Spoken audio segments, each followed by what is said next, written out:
बिस्मिल्लाहिर्रहमानिर्रहीम। Legal opinion में भलीकार ऐं यहाँ इरफान महबूब ऐं अॼो के लीगल ओपिनियन में पाण ॻाल्हि कंदासीं समाजी मामलनि ते। हूअं त पाण जेकॾहिं समाजी मामलनि या मसइलनि जो ज़िक्र कयूं था त उन्हनि जो हिकिड़ो दाइरो तमामु घणो वसी आहे, पर जेकॾहिं पाण उन खे थोरो मिनिमाइज़ कयूं, कंज़्यूम कयूं त मामिलो अची बीहे थो घरेलू मामलनि ते। असांजी रोज़मर्रा जी ज़िंदगीअ में खोड़ सारा ज़ाती मसइला मसाइल थियनि था ऐं उन्हनि मसइलनि जे हल लाइ असीं कॾहिं कोशिशूं वठंदा आहियूं त कॾहिं वरी कोशिशूं न बि वठंदा आहियूं। नतीजे तौरु समाज में जेके मसइला आहिनि या असांजो जेको पार्टनर हूंदो आहे, जेकॾहिं उन सां को मसइलो मसाइल थिए थो ऐं मुस्तक़बिल में अॻिते हली के अहिड़ा मामला थियनि था जेके माज़ीअ में कयल ग़लतियुनि जे नतीजे में अञा बि संगीन सूरत हाल अख़्तियार करे वञनि था। सो अॼोके लीगल ओपिनियन में पाण घरेलू जेके मामला आहिनि उन्हनि ते ॻाल्हाईंदासीं त सिंध में घरेलू मामलनि बाबति कहिड़ा क़ानून आहिनि, ख़ासि तौर ते शादी ऐं तलाक वारे मामले ते जेको असांजे समाज जो हिकिड़ो तमामु घणो वॾो अहम मसइलो आहे। शादी थिए थी, पोइ तलाक थी वञे थी, हक़ महर जा इशू हुजनि था, ॿारड़ा हुजनि था, उन्हनि जी ख़र्च जा मसइला थियनि था, उन्हनि जी कस्टडीअ जा मसइला थियनि था, त क़ानून में इन्हनि मामलनि जो कहिड़ो हल आहे, इन मामले ते अॼु पाण ॻाल्हाईंदासीं। असांखे स्टूडियो में जॉइन कयो आहे नौरीन काज़ी साहिबा ऐं उन्हनि सां गॾु आहिनि तबस्सुम एजाज़ साहिबा। ॿई एडवोकेट आहिनि, हाई कोर्ट्स जूं, गॾोगॾु लीगल एड सोसाइटी खे रिप्रेजेंट भी कनि थियूं। आप दोनों का बहुत बहुत शुक्रिया, आपने हमें वक्त दिया। सिंध में जेके घरेलू मामला आहिनि, फैमिली मैटर्स जेकॾहिं पाण उनखे अंग्रेज़ी में चऊं त उन्हनि जो कहिड़ो क़ानून आहे, कहिड़े क़ानून में उहे रेगुलेट थियल आहिनि? फैमिलीज़ मैटर्स में तव्हांजी शादी जे हवाले सां उते डिस्कशन आहे, डाइवोर्स जे हवाले सां डिस्कशन आहे, ऐं ॿारनि जो मेंटेनेंस आहे, औरत जो मेंटेनेंस आहे, इहे सभु शयूं हुन में इंक्लूडेड आहिनि। अच्छा, उन में हिकिड़ी शइ वरी ॿी बि आहे, तव्हांजी इजाज़त हुजे त मां उन में ज़रूरु एडिशन करणु चाहींदुसि। 61 वारो जेको तव्हां ऑर्डिनेंस ॿुधायो था, इन खां पहिरियां जेको मिल्कियत वारो मामिलो हूंदो हो, जेकॾहिं कंहिं माण्हू जी हयातीअ में उनजो जेकॾहिं धीउ या पुटु फोत थी वेंदो हो त पोइ उन फोती धीअ जा या पुट जा जेके लीगल हेयर्स हूंदा हुआ, मिल्कियत उन्हनि ॾांहुं न वेंदी हुई जेका इनहेरिटेंस ॾाॾे जी मिल्कियत हूंदी हुई। त उन में हिकिड़ो सेक्शन 4 जेको आहे सो इंट्रोड्यूस करायो वियो, छो जो इहो हिकिड़ो अहिड़ो मामिलो आहे जेको अॼु ताईं बहस हेठि ईंदो आहे ऐं बीइंग एन एडवोकेट मूंखां बि इन मामले ते काफ़ी सारा सवाल थींदा आहिनि। त मुस्लिम फैमिली लॉ ऑर्डिनेंस जेको 1961 जो आहे, उन में सेक्शन 4 भी इंट्रोड्यूस करायो वियो हो त जेकॾहिं को माण्हू पंहिंजे वालिद साहिब जी हयातीअ में फोत थी वञे थो, आया उहा पुटु हुजे या धीअ हुजे, त उन जो जेको हिसो आहे उहो बरक़रार रहंदो ऐं उहो हिसो उनजे पोयरनि ॾे वेंदो। एग्ज़ैक्टली इन हवाले सां हिकिड़ी नई जजमेंट बि पास थी आहे त औरत जो जेको राइट डिप्राइव इन तरीक़े सां अक्सर जॻहुनि ते थींदो बि रहियो आहे, उहा बि इम्प्लीमेंटेशन हाणे इन ते ई अची चुकी आहे त आया पेरेंट्स जी मौजूदगीअ में या उन जी एब्सेंस में अगरि कंहिंजी डेथ थी बि वञे थी पई त को फ़र्क़ु नथो पए पियो, उनजो राइट एज़ इट इज़ उहो ई आहे जीअं हिकिड़े लाइव ॿार जो आहे, जिंदा हो जिया तो उनजो हो जिया। ठीक है तबस्सुम एजाज़ साहिबा, अब आपसे हम ये पूछना चाहेंगे क्योंकि अब शहरों की अगर हम बात करें तो वहाँ पे जब भी शादी होती है तो रजिस्टर्ड होती है, निकाहनामा होता है, उनके सारे कॉलम्स जो हैं वो फिल किए जाते हैं। लेकिन अगर हम देही इलाकों में देखें तो वहाँ पे निकाहनामा या उसको फिल करने का तरीक़ेकार या उसको रजिस्टर्ड करने का जो तस्वुर है वो नहीं मिलता। तो आप सबसे पहले तो हमारे व्यूअर्स को ये बताएं कि जो निकाहनामा है उसकी क्या इम्पोर्टेंस कितनी है? हमारा मुस्लिम फैमिली लॉ ऑर्डिनेंस 1961 का जो है जी ऑर्डिनेंस, उसके तहत हमारे शादी जब भी होती है जी तो ये हमारा एक वफाकी लॉ है, ठीक है जी। अब वफाकी लॉ सारे सूबों में अप्लाई होता है, उसमें हमारे सिंध में भी यही अप्लाई होता है। कोई शादी होती है तो उसकी रजिस्ट्रेशन का तरीका है, जो निकाहनामा है वो आपके यूनियन काउंसिल का जो वार्ड में रजिस्टर्ड काजी होता है वो निकाह पढ़ाता है और वहीं वो रजिस्टर होता है, ठीक है। इस तरह सिंध में जहाँ कहीं जिस ज़िले में भी शादी होती है उसी यूनियन काउंसिल की मौजूदगी में और वहाँ के रजिस्टर्ड काजी के तहत वो रजिस्टर्ड होगा। सेक्शन 5 है मुस्लिम फैमिली लॉ ऑर्डिनेंस का, उसके तहत रजिस्ट्रेशन होती है और बाकायदा उस पर फ़ीस लगती है, 2 रुपए की कोर्ट उस पर फ़ीस लगती है। ये और मज़ीद आप जानना चाहेंगे कुछ तो नहीं? बिल्कुल, इसकी अहमियत है। एक्चुअली क्या है कि सवाल पूछने का मकसद ये था, तो हमारे जो देही इलाके हैं वहाँ पे ये चीज़ निल बटा निल है, तो इसकी जो इम्पोर्टेंस है हम उसमें हक महर लिखते हैं, उसमें हम बहुत सारे अपने शौहर के अख्तियारात होते हैं जो हम बीवी को ट्रांसफ़र करते हैं। हक महर का जिक्र आए तो अब जानना चाहेंगे नौरीन से। मैं इसको वाज़े करना चाहूँगी आपको। जब कोई शादी जो है रजिस्टर्ड होती है उसमें निकाहनामा के कॉलम्स होते हैं, उन कॉलम्स को दर्ज किया जाता है, जब उसमें शराइत भी दी जा सकती हैं, उसमें मियाँ बीवी के जो हुकूक हैं, ज़ाहिर है शादी एक सिविल कॉन्ट्रैक्ट है, उसकी ज़िम्मेदारियाँ भी हैं, उसके हुकूक भी हैं, दोनों तरह से हैं। तो वो जब शराइत में सही से भरेंगे निकाहनामा, आपका ये सिविल कॉन्ट्रैक्ट भी है और ये शादी जो है एक हारमोनियस रिलेशन रहता है। दोनों की हम आहंगी को बेहतरीन बनाने का ज़रिया यही है कि निकाहनामे को अच्छे से फिल किया जाए, और इसकी अहमियत बहुत ज़्यादा है किसी भी शादी को आगे इस्तेकाम देने के लिए।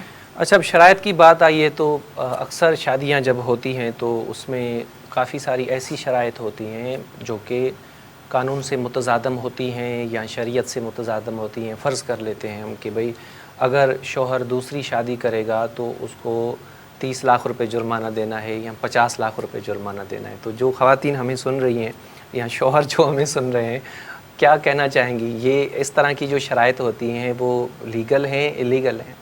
देखिए 2011 में हमारी सुप्रीम कोर्ट ने पीएलडी में रिपोर्ट हुआ है केस, पेज नंबर 260 में, और केस था मुकदमा बनाम मुख्तार हुसैन और अदर्स।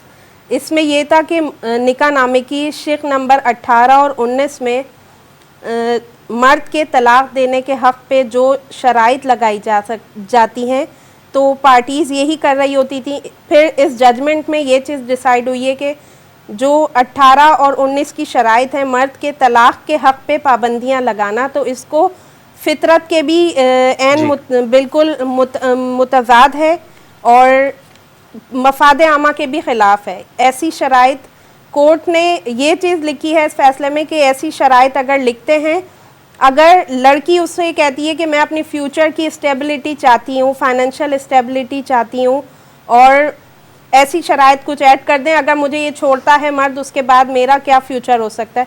अगर कोई फाइनेंशियल स्टेबिलिटी के लिए कोई अमाउंट लिख देती है ना, अगर वो उसके लिए फैमिली कोर्ट तो नहीं जाएगी, वो फिर वो एक सिविल कॉन्ट्रैक्ट है, बाकायदा पूरी आपको मुकदमा दर्ज करना पड़ेगा और सिविल कॉन्ट्रैक्ट है उसको सिविल अदालत में ले जाके उसको साबित करना पड़ेगा, बिल्कुल गवाहों की मौजूदगी में, जैसे एक होता है सिविल मुकदमा। लेकिन रही फैमिली कानून के हद में, तो फिर कोर्ट ने इस शराइत पे पाबंदियों को बिल्कुल फितरत के ख़िलाफ़ करार दिया है।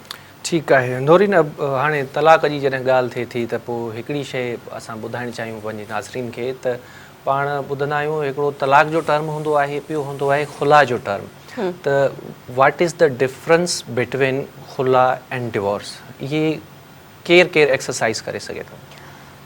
बेसिकली तलाक जेका आहे उहे डाइवोर्स, ठीकु आहे, जेका मर्द जे तरफ़ां प्रोनाउंस कई वेंदी आहे या रिटन मटीरियल में ॾिनी वेंदी आहे। ऐं जेका खुला आहे उहा आहे डिज़ोल्यूशन ऑफ द मैरिज। खुला जी सूरत में जेका त औरत खे पंहिंजो हक़ महर छॾिणो थो पए पियो। सही, डिफरेंस मेजर जेको आहे त उहो इहो ई आहे। ऐं खुला एक्चुअली चयो वेंदो आहे बाज़ औक़ात त नथो मञे या ॿियो कुझु, हाणे उहो त हिकिड़ो वॾो बहस थी वेंदो, पर बहरहाल खुला जीअं मर्द खे तलाक जो इख्तियार ॾिनल आहे त हू तलाक ॾेई सघे थो पियो, तीअं ई खुला औरत जो राइट आहे, हूअ वठी सघे थी पई। अच्छा, अञा इनखे जेकॾहिं पाण सवलो कयूं त शादी ख़तमु करण जा ॿ तरीक़ा आहिनि, हिकिड़ो आहे डिवोर्स, ॿियो आहे खुला। डिवोर्स जेको आहे उहो मुड़ुसु छोकिरो उनखे एक्सरसाइज करे सघे थो बिना कंहिं शर्त जे, बिना कंहिं रीज़न जे, हुनजी मर्ज़ी आहे। ऐं खुला वारो जेको पावर आहे, जेकॾहिं औरत खे शादी ख़तमु करणी आहे त हू उनखे एक्सरसाइज करे सघे थी। त ज़ाल ऐं मुड़ुसु ॿिन्ही वटि इन में मां हिकिड़ी ॿी बि शइ ऐड कंदमि त हिते असां जेको चयो त राइट जेको आहे त तलाक जो जेको मर्द खे आहे, जीअं त जॾहिं तव्हां निकाहनामा तव्हां पढ़ंदो त निकाहनामा जे अंदरि तनसीख़ निकाह जी बि पॉइंट आहे त इहो ई राइट औरत पाण वटि बि होल्ड करे सघे थी पई त बाबा तलाक जो जेको राइट आहे उहो मूं वटि हूंदो, तलाक मां ॾींदसि। त उन जो बि जेको प्रोसीजर आहे, प्रोसीजर बि मां ॿुधाईंदी हलां त फैमिली एक्ट जे तहत उन जो बि प्रोसीजर एज़ इट इज़ आहे। जीअं ई हिकिड़ी नॉर्मल डाइवोर्स जो आहे त लीगल नोटिस सर्व थींदा, सेम प्रोसीजर आहे, त कोर्ट में जे थ्रू थिए या यूनियन काउंसिल जे थ्रू थिए। लीगल नोटिस छा जो सर्व थींदो? तलाक जे हवाले सां ज़रूरी आहे लीगल नोटिस ॾियणु? ॾिसो, अगरि कोर्ट खां आउट तव्हां वञो था त लीगल नोटिस सर्व थींदो। न, जॾहिं मुड़ुसु पंहिंजे तलाक ॾियण जो अख़्तियार ज़ाल खे ॾिए थो त पोइ ज़ाल उनखे ईअं ई एक्सरसाइज कंदी जीअं मुड़ुस ज़ाल करे थो। एग्ज़ैक्टली मुंहिंजी पॉइंट इहा ई आहे त हूअ बि उनखे सेम ई वे में अप्लाई कंदी, हूअ बि यूनियन काउंसिल जे थ्रू या कोर्ट जे थ्रू लीगल नोटिस सर्व करवाईंदी पंहिंजे मुड़ुस खे। सही, मतिलबु जीअं स्टैम्प पेपर ते डिवोर्स डीड ठाहे हिकिड़ी मोकिले छॾिबी आहे, उहा पावर जेको ज़ाल एक्सरसाइज कंदी मुड़ुस ते। हा बिल्कुलु, अच्छा। उहो यूनियन काउंसिल जे अटेम्प्ट सां ई वेंदो। अच्छा, हाणे इहो प्रोसीजर त थी वियो उन्हनि माण्हुनि जे लाइ जेके मौजूदु आहिनि, ग्राउंड ते मौजूदु आहिनि। फ़र्ज़ु करे था वठूं हिकिड़ो माण्हू ओवरसीज़ आहे, पाकिस्तान खां ॿाहिरि आहे, सऊदी अरब वेठो आहे, दुबई वेठो आहे, पर उनखे डिवोर्स ॾियणी आहे ऐं उनजी जेका वाइफ आहे उहा पाकिस्तान में आहे, कराची, लाहौर, इस्लामाबाद, कहिड़े बि शहर में तव्हां उनखे पाण चऊं था उते आहे, त पोइ उहो कीअं तलाक ॾींदो? छा उनखे उतां अचिणो पवंदो? छो जो रुगो तलाक ज़बानी या रिटन ॾियण में त न आहे, त वरी उन्हनि जो जेको आर्बिट्रेशन काउंसिल में बि हिकिड़ो प्रोसेस हूंदो आहे कंसीलेशन जो, त ओवरसीज़ इनखे कीअं जेको आहे ॾिसो, सॉल्व करे सघंदा? मीडिया जो दौरु आहे, अॼुकल्ह ॾाढियूं शयूं ईज़ी थी वियूं आहिनि। जी, कोर्ट पेपर्स या हिकिड़ो एफिडेविट जेको आहे डाइवोर्स डीड, उहो ओवरसीज़ उते बि ठाराए सघे थो एज़ इट इज़ पैटर्न द पाकिस्तान जे। जी, ठीकु आहे, उहो मोकिलाईंदो हेॾे, या डायरेक्ट यूसी जे थ्रू नोटिस इशू थींदा आहिनि, उहे वेंदा। वीडियो कॉल ते तव्हां करे सघो था पिया, उहो एक्सेप्टेबल आहे। ऐं इन खां अलावा वर्बली बि उहो चवंदो त बाबा मां ॾियां थो पियो। हा, अगरि सुन्नी जे तरीक़े सां तव्हां ॾिसो त ईज़ी आहे। जे अगरि तव्हां शिहा वे में ॾिसो था त उते सिहा जी ज़रूरत आहे, त ओवरसीज़ खे बि उन वक़्तु एतिरो आहे त वीडियो कॉल हूंदी, गवाहनि जेके आहिनि त उहे ॿिन्ही पार्टीज़ जे तरफ़ां वेठा हूंदा ऐं पेपर उअं ई बाय फैक्स अची वेंदा। पोइ पाकिस्तान जे अंदरि उहो ई प्रोसीजर अडॉप्ट कयो त यूसी वारो जेको आहे तव्हां यूसी जे थ्रू ई बाक़ी प्रोसीजर उअं ई अडॉप्ट कंदो। अच्छा, तबस्सुम, आपसे मैं जानना चाहूँगा, जिस तरह नौरीन साहिबा ने बताया तलाक का प्रोसीजर, अब शिया सुन्नी इनका जिक्र आया है, तो ये एक ज़रा कन्फ्यूजन है, वो ख़त्म करना चाहेंगे हम लोग कि कानून में सुन्नी अगर तलाक दे उसका तरीक़ेकार अलग है, शिया अगर तलाक दे तो अलग है, देवबंदी अगर दे तो अलग है, या एक ही प्रोसीजर है जिसको लेके चलना है?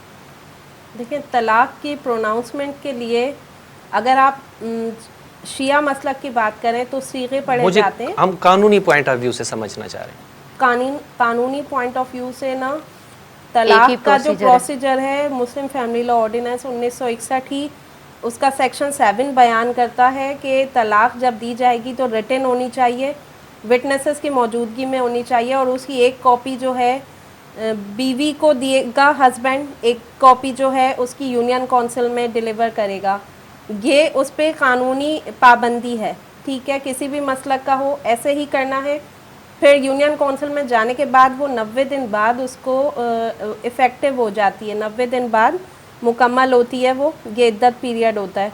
डाइवोर्स कंफर्मेशन देन उसके बाद यूसी से आपने कलेक्ट करना होता सुन्नी है। दोनों मसलक यही तरीका फॉलो करते हैं हमारे क्योंकि काफ़ी क्लाइंट्स ऐसे होते हैं जो शिया होते हैं, देवबंदी होते हैं, सुन्नी होते हैं, तो फ़र्ज़ कर लेते हैं कि कोई कह दे कि भाई हमारा जो मसलिक है उसमें लिखा हुआ है कि भाई आपने जो डिवोर्स है वो देनी है अरबी में या फ़ारसी में, लेकिन आपने इंग्लिश में दी है, उर्दू में दी है, तो ये काबिल कबूल नहीं है।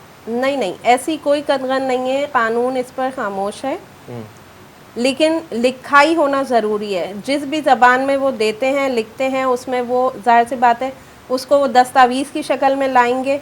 जब वो दस्तावेज़ की शक्ल में आएगी तो चाहे वो अपनी ज़बान जो भी उनकी हो उसमें वो लिखी हुई होगी ना, दस्तखत शुदा होगी, वो यूनियन काउंसिल में जमा कराना ज़रूरी है। ज़बान उसमें आप अरबी यूज़ करें, उर्दू यूज़ करें, इंग्लिश यूज़ करें, सिंधी यूज़ करें, इसकी कोई पाबंदी नहीं है। अच्छा, हमारे यहाँ अवेयरनेस का बहुत बड़ा फुकदान है, तो काफ़ी केसेस ऐसे भी होते हैं कि शौहर ने वर्बली तलाक दे दी बेगम को, या फिर व्हाट्सएप के थ्रू भेज दी। अब तलाक तो हो गई क्योंकि इंटीमेशन हो गई, लेकिन अब उसके अब तलाक सर्टिफिकेट लेना है, बीवी को फ़र्ज़ करें लेना है, उसको दूसरी शादी करनी है, तो वो कैसे प्रूफ करे? आर्बिट्रेशन काउंसिल तो उसका प्रोसेस तो हुआ ही नहीं है, वो कैसे लड़की है जिसको वर्बली तलाक दी गई हो वो कैसे डिवोर्स सर्टिफिकेट ले? बिल्कुल, देखें, वर्बली तलाक दी गई है तो हमारा मुस्लिम फैमिली लॉ ऑर्डिनेंस तो अगर उसकी शिक नंबर 7 को फॉलो नहीं करता तो हस्बैंड के ऊपर तो इसमें पेनल्टी भी है, ठीक है। हमारे लॉ की वायलेशन आ गई है यहाँ पे। अगर लड़की इसके ख़िलाफ़ एक्शन लेना चाहे तो वो उसको लीगल नोटिस भेज सकती है, इसका कंप्लेन कर सकती है यूनियन चले काउंसिल लड़की ने में, कंप्लेन कर दी कि भाई शौहर ने मुझे ज़बानी तलाक कर दी है, सकती है। अब आर्बिट्रेशन काउंसिल में प्रोसेस हुआ नहीं है, मैं फिर कैसे लूँ नहीं हुआ, डिवोर्स बिल्कुल। सर्टिफिकेट कैसे लूं? इसी लेकिन बात शौहर को आके कह दे, continue करना चाहती हूँ। जी जी जी, नहीं, माजरत के साथ इसको मैं इसमें- कंटिन्यू करना चाहूँगी। इसमें ये होगा कि इन सूरत में हो इहो करे सघे थी त हिकिड़ो एफिडेविट ठाहींदी, जी ठीकु आहे। उन एफिडेविट में ॿ गवाह गॾिजी लॻाईंदी, ठीकु आहे, ऐं पाण हल्फिया बयान ज़ाहिर कंदी त कलमे सां गॾिजी त बाबा मां इहे शइ कूड़ नथी ॻाल्हायां पई त इहो मूंखे तलाक थी आहे। उन एफिडेविट ते ॿिनि गवाहनि सां गॾिजी उहो एफिडेविट जमा कराईंदी यूनियन काउंसिल में। देन उहो यूनियन काउंसिल उहो एफिडेविट जेको आहे एक्सेप्ट करे थो पियो, उन खां पोइ हुनजो डाइवोर्स कंफर्मेशन सर्टिफिकेट उतां मिली वेंदो। अच्छा, वरी इन मां हिकिड़ा ॿ सवाल एक और ठहनि था। चीज़ है, जी अगर यूनियन काउंसिल फर्स्ट करे नहीं लेती कि नहीं लड़के का ही लिखा हुआ लाएं, फिर हमारे पास ये है कि हम फैमिली कोर्ट में नेगेटिव डिक्लेरेशन का सूट फाइल करेंगे डिवोर्स के लिए। ये उसकी आखिरी रेमेडी है। तो लड़की वहाँ से फिर डिवोर्स की डिक्लेरेशन लेगी, फिर कोर्ट उसको डिक्लेयर कर देगी। अच्छा, फर्ज कर लेते हैं कि कोई भी गवाह नहीं है इस चीज़ का, फ़ोन पे उसने तलाक दे दी, या कभी कभी ऐसा भी होता है कि व्हाट्सअप कर दी, वॉइस नोट भेज दिया कि मैं आपको तलाक दे रहा हूँ, तो बिल्कुल। ऐसे केसेस में क्या होगा? देखिए, ऐसे केसेस में ये होगा, कोई भी अगर बगैर बताए दी है, लड़की का जो अपनी गवाही होगी ना, कोर्ट वो लेगी। सबसे पहले वो ओरल विटनेस खुद बनेगी अपने केस की, और जाहिर सी बात है ओथ पर होती है फैमिली कोर्ट की proceeding, on the basis oath होती है। कोर्ट ओथ भी ले सकती है इसमें, अदर साइड अगर डिनाई भी करती है तो। लेकिन ये है कि आपकी ओरल विटनेस यहाँ पर काबिल कबूल है। तलाक का मसला है, कोर्ट में जाएगी वो लड़की। जाहिर सी बात है, मर्द ने दी है उस पे, फिर इसके साथ साथ हक महर भी बनता है, वो भी चलिए मांग हक महर सकती पे है। भी बात करेंगे कि हक महर Declaration क्या के है, साथ। कितना ज़रूरी है, लेकिन इस वक्त ब्रेक का टाइम हुआ है। सो नाज़रीन, नंढड़ी साई वठूं था, ब्रेक खां पोइ ॿीहर ख़िदमत तव्हांजी में हाज़िर थींदासीं।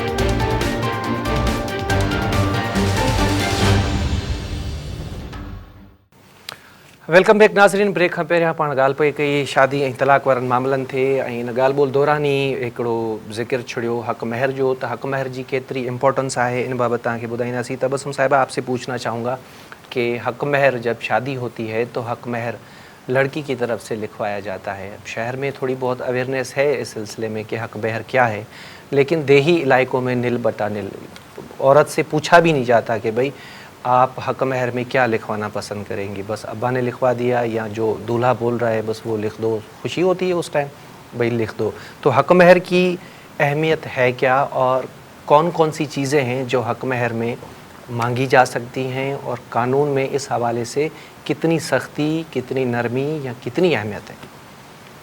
जी देखो, हक महर बहुत ज़्यादा अहम है। अज़दवाजी रिश्ते के लिए एक ये समझें कि एक इसकी खूबसूरती भी यही है, मर्द की तरफ से एक छोटा सा हक महर का, ये समझ लें एक कर्ज की सूरत है। ये सही, एक कर्ज की सूरत है और देना ही देना होता है, ठीक है। लेकिन इसकी तरीक़े हैं देने के, मुअज्जल होता है जो आपको शादी के टाइम ही देना है, और गैर मुवज्जल है, गैर मुवज्जल कहते हैं, गैर मुअज्जल भी कह सकते हैं। इसको इन दोनों को ये- ज़रा आसान अल्फाज में समझा के फिर आगे बढ़े। बिल्कुल, ये जो दूसरा वाला हक महर है गैर मुअज्जल, ये जब डेथ होती है हस्बैंड की या शादी ख़त्म होती है उस सूरत में फिर दिया जाता है। बाद में इसका तय किया जाता है निकाहनामे में कि किस तरह से अदायगी होगी। अदायगी की सूरत निकाहनामे में तय कर ली जाती है। अब हक महर की अदायगी अगर लिखी ही नहीं गई फ़र्ज़ करें, तो फिर औरत जब भी डिमांड करे, और एक हक महर इस तरह का है जो महर बामिसल है, मतलब महर की जगह औरत कोई जायदाद वगैरह लिखवा लेती है मर्द की।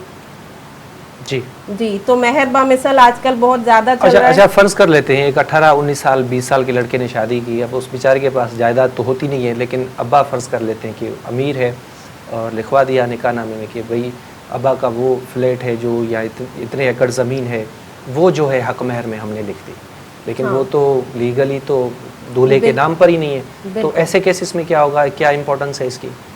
बिल्कुल, ये जस्टिस काजी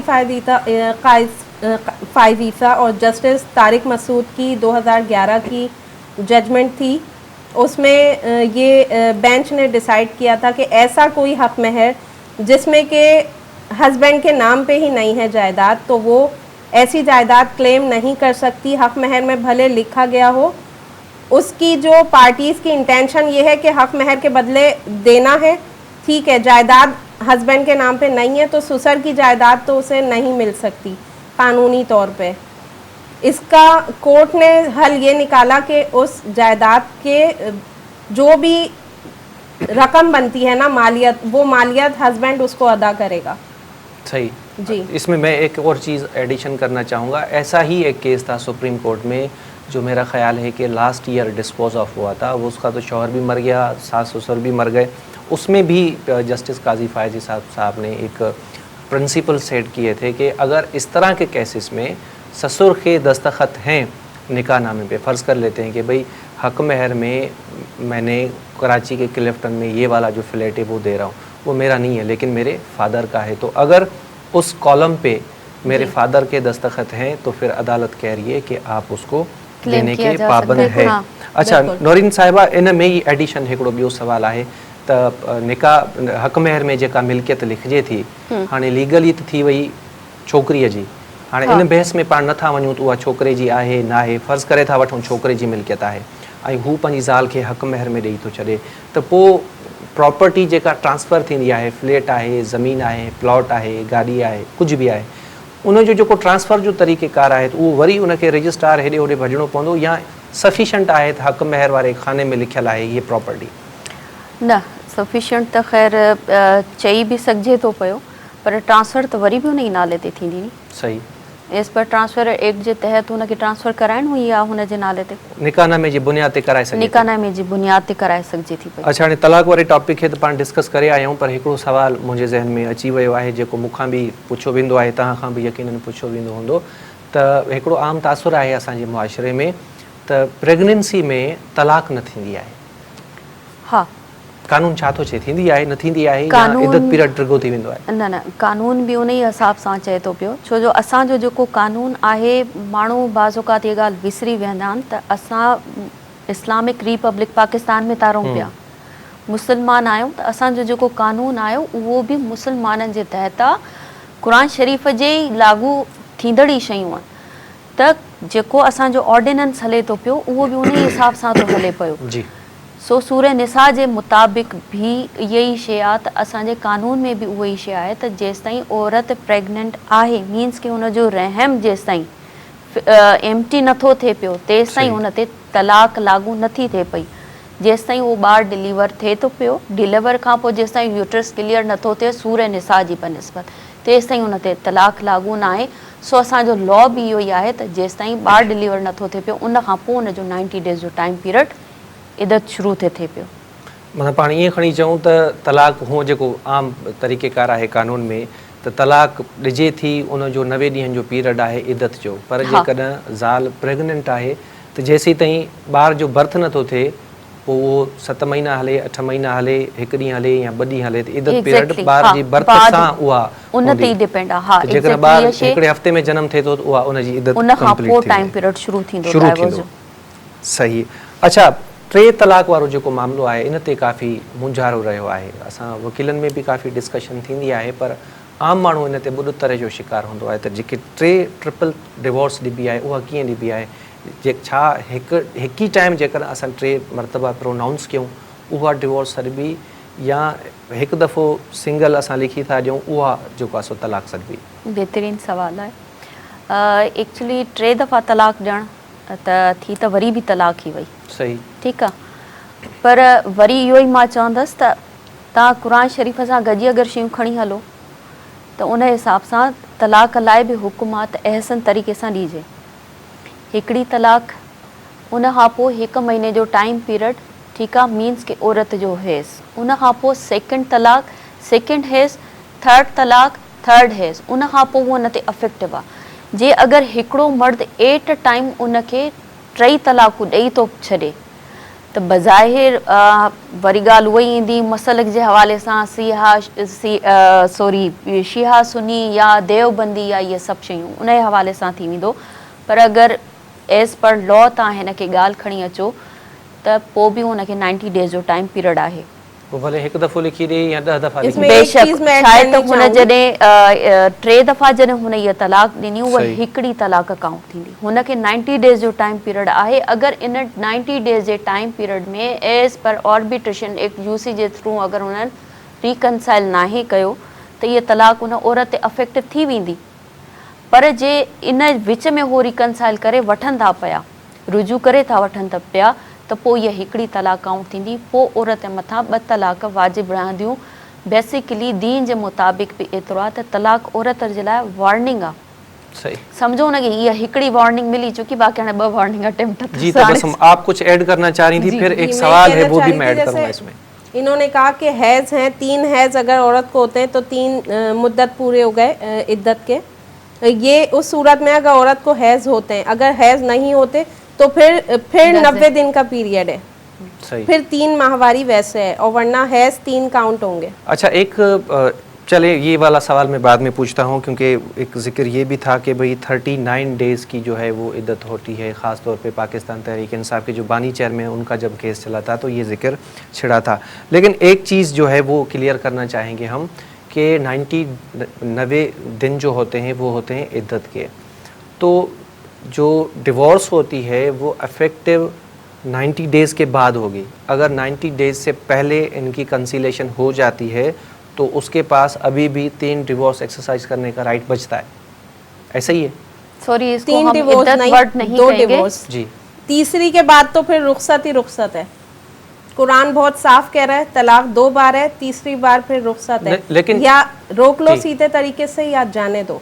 लेकिन तलाक तो इफेक्टिव 90 डेज़ में होगी ना। 90 डेज़ जो 90 डेज़ का मकसद भी यही है कि सुलह का टाइम है। ये अल्लाह ताला ने ये जो पीरियड रखा है इद्दत का, इसका मतलब है कि आपस में बाहिमी रजामंदी हो सकती है तो एक बार और सोच लें। इस 90 दिन में अगर सुलह हो सकती है तो सुलह करें, ठीक है जी। और आप अगर अपने सवाल में कुछ और ऐड करना चाह रहे हैं तो उस तरीके से भी मैं जवाब दे सकती हूँ। ऐड में ये करना चाह रहा हूँ, सुलह से क्या मुरादें? तलाक दे दी लड़के ने लड़की को, जी, अब रजई 90 तलाक होती जी, है जिसमें 90 सुलह का मौका होता है। 90 दिन का हमारे पास है टाइम, लेकिन 50वां दिन आ गया, अब उनको आपस में सुलह करनी है। तो सुलह मतलब उन्होंने क्या दोबारा से निकाह करना है? देखिए, दोबारा निकाह करना है। रजई तलाक तब है 90 दिन के अंदर अगर आप कर लेते हैं सुलह जी। तो निकाह की मुमकिन जरूरत है, नहीं। ठीक है, बगैर निकाह के। लेकिन 90 दिन के क्रॉस हो जाते हैं तो फिर आपको दोबारा तजदीद निकाह करना पड़ेगा और नया हक महर देना पड़ेगा।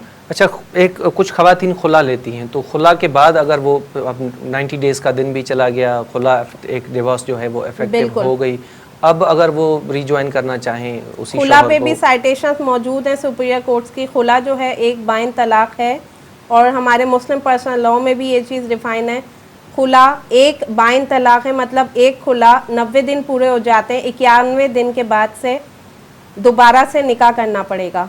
सही। अगर दोबारा रिज्वाइन करना चाहते हैं, और लॉ प्रोवाइड करता है इस चीज़ को कि लड़की को पिछले हस्बैंड से अगर दोबारा तजदीद निकाह करना है तो वो कर सकती है, कोई बार नहीं है। अच्छा, इद्दत पीरियड के दौरान फ़र्ज़ कर लेते हैं कि लड़की का शौहर गुज़र जाता है, फिर जाहिर सी बात है जो मामलात होते हैं वो प्रॉपर्टी शेयर के होते हैं, उसमें क्या प्रोसीजर है, कानून क्या कह रहा है? अगर 90 दिन के अंदर डिवोर्स एक्सरसाइज कर दी, TCS कर दिया या कुछ भी कर दिया, 90 दिन के अंदर वो फौत हो गया, तो वो लड़की बेवा कहलाएगी या फिर एग्जिस्टिंग वाइफ होगी अभी भी उसकी? देखिए, अगर इद्दत का दिन पूरे नहीं होते, 90 दिन से पहले इंतकाल हो जाता है, इसमें भी सुपीरियर कोर्ट के जजमेंट्स मौजूद हैं कि ये मियाँ बीवी के ही रिश्ते में हैं, वो इफ़ेक्टिव नहीं हुई है तलाक, वो उससे विरासत का शेयर भी, विरासत का हिस्सा भी क्लेम करेगी। वो हस्बैंड की अगर कोई जायदाद है तो वो उसकी बीवी ही तस्वुर होगी, बिकॉज के इद्दत से पहले उसका इंतकाल हुआ है। नौरिन, केतिरो हिस्सो हूंदो आहे बेवा जो मुड़स जी मिल्कियत में?